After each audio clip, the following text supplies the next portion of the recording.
जय हिंद दोस्तों इस बार बिल्कुल खास होगी रिपब्लिक डे की परेड। मेड इन इंडिया का दिखेगा दम और ब्रिटिश 25 पाउंडर गन होगी आउट। कर्तव्य पथ पर सलामी देगी ये भारतीय तोपें, वहीं चीन को जवाब देने की तैयारी। तो आइए जानते हैं इनके बारे में डिटेल में। दोस्तों देश 74th रिपब्लिक डे मनाने की तैयारी में जुटा है और रिपब्लिक डे की परेड भी जोर शोर से चल रही है। वहीं 26 जनवरी को भारतीय सेना सिर्फ made in India weapons and equipment के साथ परेड करेगी। इस दौरान विंटेज वेपन्स भी वही डिस्प्ले किए जाएंगे जो मेड इन इंडिया हैं। इसके साथ ही इस परेड में काफी कुछ खास देखने को मिलेगा। इस बार रिपब्लिक डे की परेड में K9 वज्र तोप, MBT Arjun, Nag anti tank guided missile, BrahMos supersonic cruise missile, Akash air defence missile और क्विक रिएक्शन फाइटिंग व्हीकल को दिखाया जाएगा।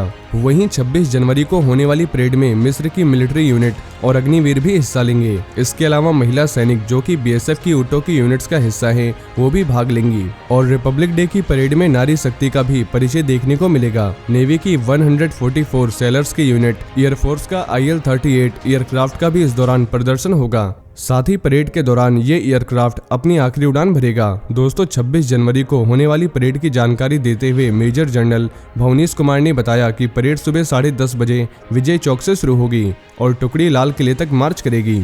और इस साल की परेड का मेन केंद्र आत्मनिर्भर भारत होगा, क्योंकि ज्यादातर वेपन्स जो कर्तव्य पथ पर दिखाए जाएंगे वो स्वदेशी होंगे। इस बार 8 मार्चिंग यूनिट्स भी परेड में हिस्सा लेंगी। इनमें से 6 यूनिट्स सेना से होगी, जबकि एक नेवी और एयरफोर्स से होगी। कुल मिलाकर 16 यूनिट्स इस बार परेड में हिस्सा लेंगी, जिसमें पुलिस और पैरामिलिट्री की यूनिट्स भी शामिल है। और रिपब्लिक डे की परेड के दौरान मिस्र के राष्ट्रपति अब्देल फतेह अल सीसी बतौर चीफ गेस्ट के रूप में शामिल होंगे।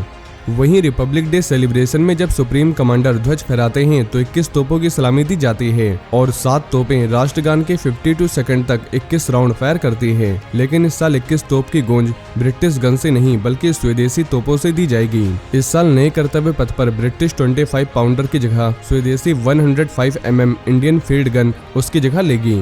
दिल्ली एरिया के chief of staff major general Bhavnish Kumar ने बताया कि इस साल कर्तव्य पथ पर भारतीय सेना की स्वदेशी ताकत को पेश किया जाएगा। अगर हम ब्रिटिश 25 पाउंडर गन की बात करें तो इस गन को पाकिस्तान के खिलाफ 1947, 1965 और 1971 में जबरदस्त इस्तेमाल किया गया था और चीन के खिलाफ 1962 की जंग में भी ये गन इम्पोर्टेंट रोल प्ले कर चुकी है। वैसे 90 के दशक की शुरुआत में ही इस गन को सेना से रिटायर किया जाने लगा और इसकी जगह स्वदेशी 105 mm इंडियन फील्ड गन ने ले ली। इस गन का नाम 25 पाउंडर उसके गोले के वजन की वजह से पड़ा था, यानी इस 88 mm कैलिबर की तोप से जो सेल दागा जाता है उसका वजन 25 पाउंड का है। भारतीय सेना में अपनी सेवाएं देकर रिटायर होने के बाद इसकी एक यूनिट को सेरेमोनियल गन के तौर पर इस्तेमाल किया जाता रहा है। ये गन रिपब्लिक डे, 15 अगस्त के अलावा दूसरे देशों के राष्ट्रीय अध्यक्ष के भारत दौरे के दौरान उनके सम्मान में इसका इस्तेमाल किया जाता रहा है। साल 2022 में 15 अगस्त को जब लाल किले की प्राचीर पर ध्वजारोहण हो रहा था, उस वक्त प्राचीन ब्रिटिश 25 पाउंडर गन ने आखिरी बार 21 तोपों की सलामी में 20 राउंड फायर किए थे और 1 राउंड फायर किया था। इसके पीछे वजह थी अपनी स्वदेशी ताकत की गूंज को कर्तव्य पथ से दुनिया को सुनाई जाए। अब इस रिपब्लिक डे परेड में भी अपनी स्वदेशी तोपें ही 21 तोपों की सलामी देंगी। वहीं रिपब्लिक डे की परेड में इस बार खास नजारा देखने को मिलेगा। ऐसा पहली बार होगा जब कर्तव्य पथ पर मिसाइल यूनिट का नेतृत्व महिला ऑफिसर चेतना शर्मा करेंगी और ये बाइक राइडर टुकड़ी डेयर डेविल्स टीम के साथ भी नजर आएंगी। परेड में लेफ्टिनेंट चेतना शर्मा भारत की made in India Akash missile system का नेतृत्व करते नजर आएंगी। वैसे दोस्तों ये मिसाइल सतह से हवा में मार करने में सक्षम है और रिपब्लिक डे परेड में इतनी बड़ी जिम्मेदारी मिलने के बाद लेफ्टिनेंट चेतना शर्मा ने बताया कि ये उनके लिए बड़ी उपलब्धि है। साथ ही लेफ्टिनेंट चेतना शर्मा भारतीय सेना की एयर डिफेंस रेजिमेंट में तैनात हैं और ये रेजिमेंट दुश्मन के एयरक्राफ्ट और ड्रोन से भारतीय एयर स्पेस की रक्षा करती है।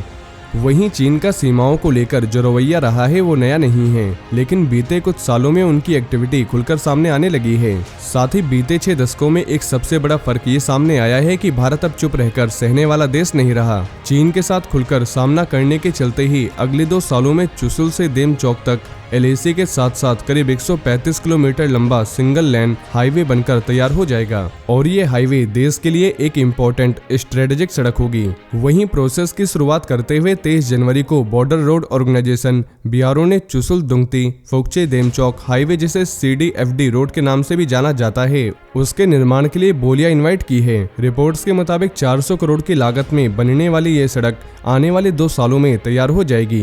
इसमें मौजूदा सड़क को सिंगल लेन नेशनल हाईवे के स्टैंडर्ड के बेस पर तैयार किया जाएगा। नई सड़क सिंधु नदी के साथ साथ चलेगी, जो आभासीय तौर पर LAC के समांतर होगी, यानी ये लेह में भारत चीन सीमा के बहुत करीब बनाई जाएगी।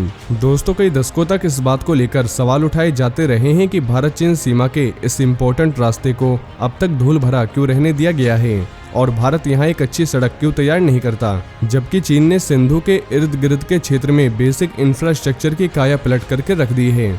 तो दोस्तों, चुशुल वो इलाका है जहां 1962 में रेजांगला की लड़ाई लड़ी गई थी।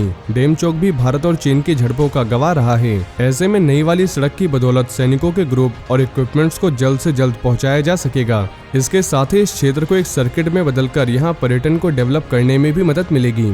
तो दोस्तों, ये थे आज के कुछ बड़े डिफेंस अपडेट। वहीं अगर आप भारतीय सेना से जुड़ी ऐसी और भी जानकारी जानना चाहते हैं तो आपको हमारे दूसरे चैनल डिफेंस एनालिसिस में मिल जाएगी, जिसकी लिंक आपको नीचे डिस्क्रिप्शन में मिल जाएगी। और ये इन्फॉर्मेशन अगर आपके लिए यूजफुल रही हो तो वीडियो को ज़्यादा से ज़्यादा शेयर करें और चैनल को सब्सक्राइब करना न भूलें। जय हिंद, जय भारत।